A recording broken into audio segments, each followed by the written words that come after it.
Qual é o seu maior medo? Qual é a sua vulnerabilidade?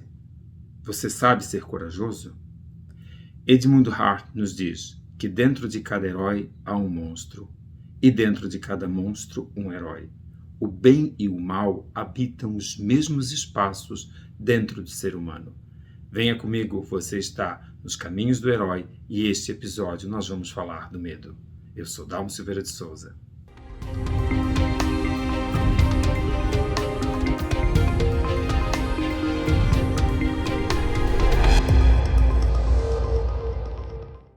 Por que o medo se apresenta como parte do caminho do herói?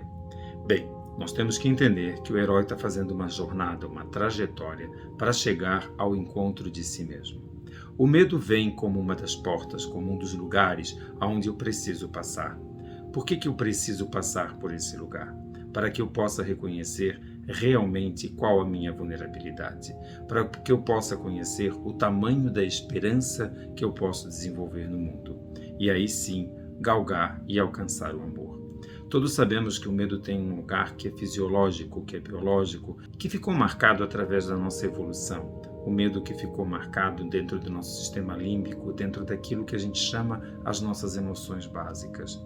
E ele ainda tem uma função hoje, uma função real, diante daquilo que a gente não conhece, diante do desconhecido, porque ele nos faz paralisar, ele nos faz ter uma função positiva de olhar o que está acontecendo. Contudo, aqui no caminho do herói, ao deparar-se com esse medo, ao descobrir o tamanho do monstro que eu tenho que encontrar, eu estou olhando para o meu próprio inconsciente, eu estou olhando para dentro de mim mesmo, eu estou olhando o tamanho do desafio que é saber quem eu sou, reconhecer a minha potência, reconhecer a minha própria força, reconhecer o quanto eu, entre o grandioso e o deprimido, sou um ser humano. Aquele ser humano que, como Alice Miller nos diz, é capaz de amar o amável e odiar o odiável. Essa porta, essa passagem que o herói vai fazer diante do medo, vai fazer com que ele reconheça o tamanho da sua vulnerabilidade. A vulnerabilidade me coloca diante daquilo que é humano, diante daquelas características em que eu posso, de fato, olhar como humana, olhar como o que eu posso, o quanto posso, de que forma que eu posso executar as coisas. Ele me dá um senso de realidade, um senso de possibilidades, me faz sair dentro das minhas fantasias e encarar a realidade, o tamanho da realidade e como eu posso lidar com ela. Então, a porta do medo faz esse convite, o convite para que o ser humano pare, para que o herói pare e olhe para os seus próprios monstros, olhe para aquilo que o amedronta e possa ver o que é real dentro do meu amedrontamento e o que é fantasioso. Quando eu sou criança, eu não sei diferenciar no monstro o que é real e o que é fantasioso. Dizer para uma criança, olhe, cuidado, ali está o bicho-papão, ela vai ver o bicho-papão, ela vai visualizar. Nós, adultos, não vamos visualizar o bicho-papão, mas nós criamos emoções, histórias, trajetórias dentro da nossa própria psique, onde a gente cria o monstruoso, recria o tempo inteiro através do medo inexistente e da sua irmã siamesa, a ansiedade, causas e consequências que são danosas à nossa própria transformação, porque eles nos paralisam. Se um lado o medo me paralisa, por outro a ansiedade me leva rapidamente a sair do presente, os dois movimentos juntos, essa dupla de energia, faz com que eu não descubra o tamanho da minha coragem, o tamanho daquele movimento em que eu posso parar, olhar o ambiente onde eu estou, ressignificar as coisas ao meu redor, poder me apossar daqueles instrumentos, das ferramentas que eu já conquistei ao longo da vida, para que eu possa processar o problema que se apresente, para que eu possa buscar saídas na rede de apoio que eu tenho, para que eu possa enfrentar as dificuldades, os sofrimentos, aquilo que se colocou no meu caminho como difícil, como algo que precisa da minha ajuda e da minha transformação, mas eu não reconheço que sou capaz de enfrentar. Então, a gente diz que diante do medo o amor não habita, porque a pessoa diante do medo entra no desespero e não consegue parar, olhar e analisar o que está acontecendo.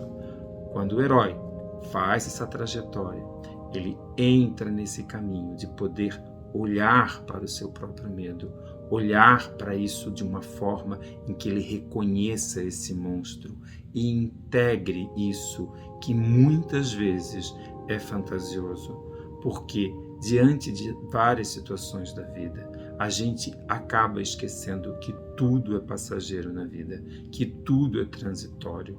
Um problema que hoje se apresenta como impossível de ser superado, ele é só um problema. Às vezes ele precisa de um tempo para poder ser superado.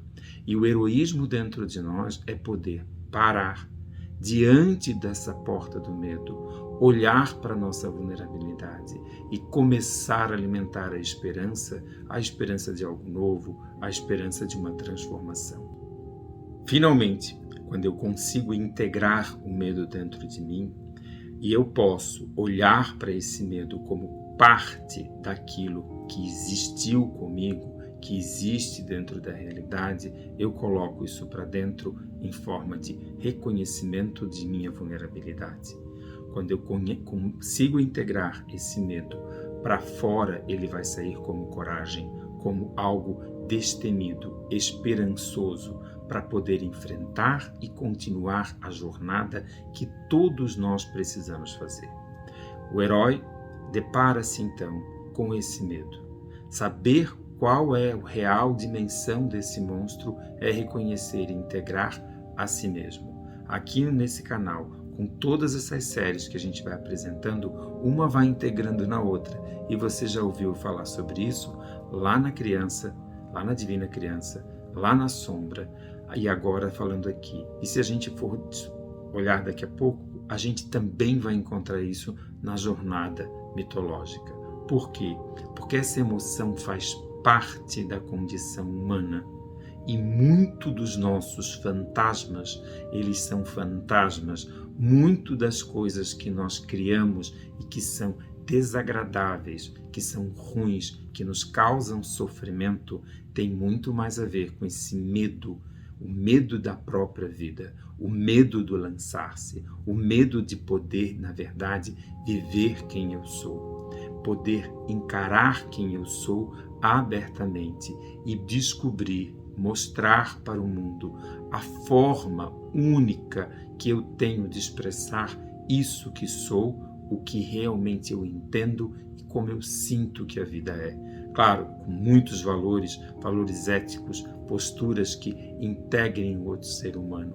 Aí sim a gente começa a caminhar em busca do nosso propósito, em busca de mostrar para o mundo qual é o sentido que a vida tem e como que a gente dá sentido compartilhando isso com todos. E por falar em compartilhar, chegou aquela hora.